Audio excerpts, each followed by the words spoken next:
istəyirsiniz, bunlar yoxlayacaq. Deyəsən biri yox. Əslində mən heç patos yeməmişim. Neyse, burada var patos deyil. Patosun belə bir halı var, bilmirəm. Yoxlamamışam və də bu.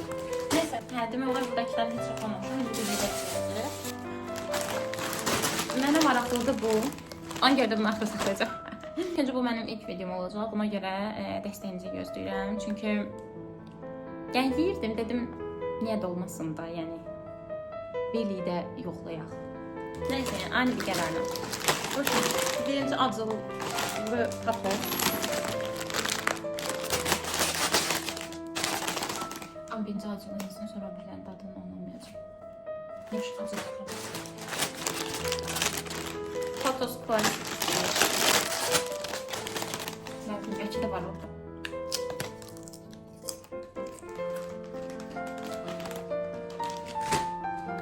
Normal bildiğimiz cips.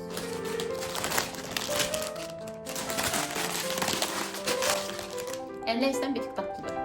Bir tık çok bayağı tatlıdır Leysen. Leysin sade tuzlusu var. Bak ondan çok hoşlanıyorum. Ve ucuzdur çok. 1 mark falan.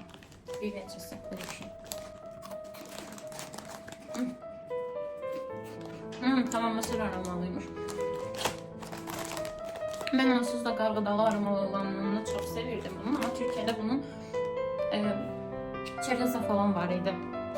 Çerezası yaxşıydı, ama bu da qəşəngdir. Bu çerezadan bir üstüdür. Bu parmesan pesto sosudur. Məncə bu ilk dəfə də görürəm. Yəni inanıram ki, hələ yoxlanmayıb.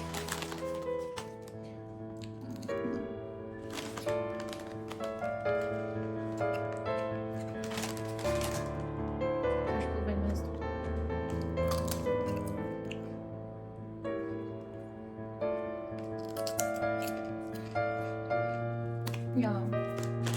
Oy oy. O çok pistir.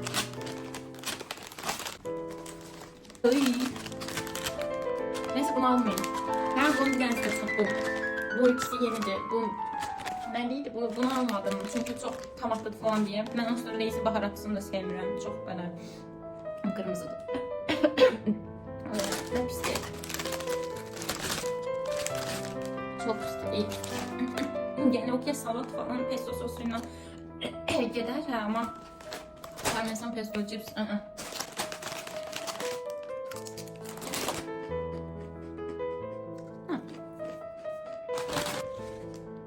Neyse, oruçuyla yola devam edelim. Gelin şuraya bakın. Böyle izlediğiniz için teşekkür ederim. Rey bildirip abone olmayı unutmayın. Klasik söz deyimde.